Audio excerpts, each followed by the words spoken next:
اولیاء اللہ کی تعلیمات کیا ہیں؟ آج کل کے دور میں ہم دیکھتے ہیں، آپ تو جس طرح گفتگو فرما رہے ہیں، لاکھوں مریدین قبلہ حضور شیخ العالم کی بھی، آپ کے بھی، دنیا بھر میں، لیکن آج کل کوئی کنسیپٹ ایسا ہو چکا ہے، پھر اس بہروپیے ٹائپ لوگ آ چکے ہیں، وہ کہتے ہیں طریقت الگ ہے، شریعت الگ ہے، کرتے ہیں ایسے کچھ کام کرتے ہیں جس سے جو صحیح لوگ ہیں وہ بدنامی کا باعث بنتے ہیں۔ تو یہ اصلی اور نقلی کی پہچان کیا ہے، اس حوالے سے تھوڑی سی گفتگو کریں۔ یہ بہت بنیادی اور بڑا برننگ ایشو ہے یہ، جی اور بہت اچھا سوال اٹھایا آپ نے۔ اصل بات یہ ہے محترم چشتی صاحب کہ بنیادی چیز شریعت ہے، جی اور شریعت مستفاد ہے، مستخرج ہے قرآن و حدیث سے، بے شک، اور حضور صلی اللہ علیہ وسلم کے اعمال، آپ کے اقوال اور آپ کے احوال، ان تینوں چیزوں کا مجموعہ جو ہے وہ شریعت کہلاتا ہے۔ ابتدا میں ان طرق کا کوئی وجود نہیں تھا، لیکن جوں جوں وقت گزرتا گیا، دین اسلام اور شریعت اور وہ جو حقیقت ہے جو انسان دل میں اطمینان قلب و روح محسوس کرتا تھا نا، وہ حضور صلی اللہ علیہ وسلم کے زمانے خیر القرون قرنی ثم الذین یلونہم ثم الذین یلونہم، جب یہ آخری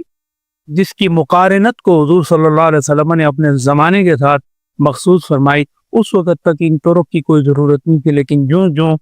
اسلامی حدود کو وسعت ملی اور پیسہ، درہم، دنانیر اور سیم و زر، سونا چاندی، یہ جب اسلامی مملکت میں داخل ہونے لگے تو اس طرف لوگوں کا رجحان بڑھنے لگا، اور وہ جو شریعت پر استمساک ہوتا تھا اور اس پر عمل درآمد کی جو قوت انسان کے اندر ہر وقت متحرک ہوتی تھی، جب اس میں کمزوری آنا شروع ہوئی تو صاف ظاہر ہے انسان کے وجود پر ایک ترازو ہے، تو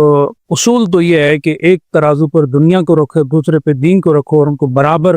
بیلنس طریقے سے رکھو، یہی شریعت ہے۔ لیکن جب وہ دنیا غالب آنا شروع ہو گئی تو دین کمزور ہونا شروع ہو گیا، تو پھر ایسی خانقاہیں، ایسے وجود اللہ کی جانب سے متعین ہوئے، اور وہ اللہ کی خاص عنایات کا نور لے کے دنیا میں پیدا ہوئی، اور انہوں نے لوگوں کے دلوں سے دنیا کی رغبت کم کرنے کے لیے اپنے اپنے طریقے مختص کیے، وظائف مختص کیے، کچھ پابندیاں جو شریعت کے دائرے کے اندر ہیں اس کو اختیار کیا، تو پھر وہ طرق چلنے لگے، اور اس کا فیض بھی الحمدللہ عام ہونے لگا۔ آپ یہ بر صغیر کو دیکھ لیں، یہ فیضان ہے ہی اولیاء کرام کا فیضان ہے، کہ جس کے نتیجے میں بر صغیر میں اسلام پہنچا اور مسلمانوں کا وجود قائم ہوا، اور پھر یہاں نور اسلام، نور طریقت و شریعت جو ہے اس سے اندھیرے دور ہونا شروع ہو گئے۔ لیکن جس بات کی طرف آپ توجہ دے رہے ہیں وہ یہ ہے، اور سوال بھی بڑا حق سوال ہے، اور اس طرف میں سننے والوں کی توجہ چاہوں گا کہ دن اور رات، ہر شے، کل شیء یعرف بازدادہا، ہر شے اپنی ضد سے پہچانی جاتی ہے۔ اگر اجالا ہے تو اگر 24 گھنٹے ہی اجالا ہوتا تو اجالے کی اتنی اہمیت نہ رہتی، لیکن اجالے کے ساتھ اللہ تعالیٰ نے رات اور اندھیرے کا وجود بھی قائم کیا ہے، کہ جب اندھیرا ہو تو اجالے کی اہمیت پیش نظر رہے۔ اسی طرح ایک ایڈیم کے طور پر ایک بات مشہور ہے کہ جھوٹ کے پیر نہیں ہوتے، وہ ہمیشہ سچ کے سہارے چلتا ہے۔ بے شک، یہ جو آپ کو بہروپیے نظر آتے ہیں، یہ جھوٹ کا وجود ہے، بے شک، یہ مکاری کا وجود ہے، یہ شیطانی ہتھ کنڈوں کا نام ہے، یہ نفس پرستی کا نظام ہے۔ تو نفس پرستی تو دنیا پرستی، نفس پرستی تو یہ موجود ہے۔ انہوں نے دیکھا کہ کوئی اور مہم اور اہم اور مؤثر ترین کوئی طریقہ نہیں جس سے ہم جلب زر کر سکیں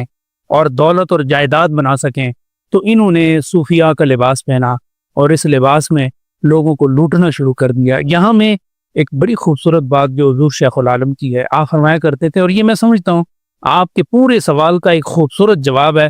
آپ فرماتے ہیں کہ میں محدث اعظم پاکستان مولانا سردار صاحب رحمۃ اللہ تعالیٰ علیہ، ان کی کلاس میں بیٹھا ہوا تھا، تو کسی عالم دین نے سوال کیا کہ پنجابی میں کہ جی ہن تے پیر بھی ڈاکو بن گئے۔ آپ چونکہ بڑی کمال کی شخصیت، جی جی بڑی نظر تھی، آپ بڑی نظر سے بڑی نظر تھی. آپ نے فرمایا نہیں، پیر ڈاکو نہیں ہوتے، پیر ڈاکو نہیں ہوتے. ڈاکو نہیں ہوتے. تو پھر وہ کیا ہوتے ہیں؟ آپ نے ارشاد فرمایا ڈاکوؤں نے پیروں کا لباس پہن لیا. اللہ، محدث اعظم پاکستان نے کتنی بڑی بات کی، کتنی بڑی. بڑی بات. تو اب تو یہ میرا اور آپ کا کام ہے کہ ڈاکو سے کیسے بچیں.